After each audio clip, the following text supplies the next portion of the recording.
The BBC has been slammed after broadcasting the Supreme Leader of Iran's Friday prayers, in which he praised the October 7 terrorist attack on Israel. Yeah, the state broadcaster gave 40 minutes, would you believe, of airtime to the Ayatollah's sermon. At one point, the BBC's breaking news headline said Hamas's October 7 massacre was logical and legal. Now, the Ayatollah, courtesy of the BBC, was able to tell the British public that Islamic terrorist groups Hamas and Hezbollah provided a, and I quote, vital service to the entire region and to the entire Islamic world. Former British PM Liz Truss has called for the BBC to become a subscription-only service. This is what she said in Australia. We need to be prepared to defund state media. Now, I don't know which is worse, the BBC or ABC, but I've been on both of them and they're both pretty bad. But we need to be prepared to do those bold, tough things that is going to make us unpopular with the elite. And I think she's absolutely spot on there. It takes courage, it takes guts, but it's not about appeasing the elite, James. It's actually about doing what's right.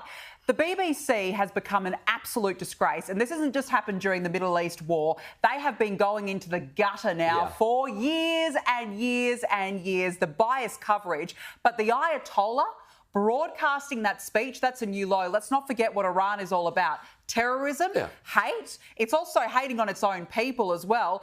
You remember as well that there was an Iranian plot to assassinate Donald Trump as well. These people are out to kill. This is a leader of a country that it's very, very dangerous. But just like here with the ABC, we saw this week as well the question that was asked by the ABC reporter to Peter Dutton. There is always this underlying bias. So good on Liz Truss. Couple of points. Let me start with Liz Truss, because I'm not good on Liz Truss. My question is, where were those comments when she was the Prime Minister? That's a good point. Sick of Conservative politicians. We have it here in Australia. They're all for, making the ABC a subscription service after they've left office. But where's the courage to do it while they're in office? Where's the courage to run on it as an election policy? It's all very well to whinge about it once you're out of office.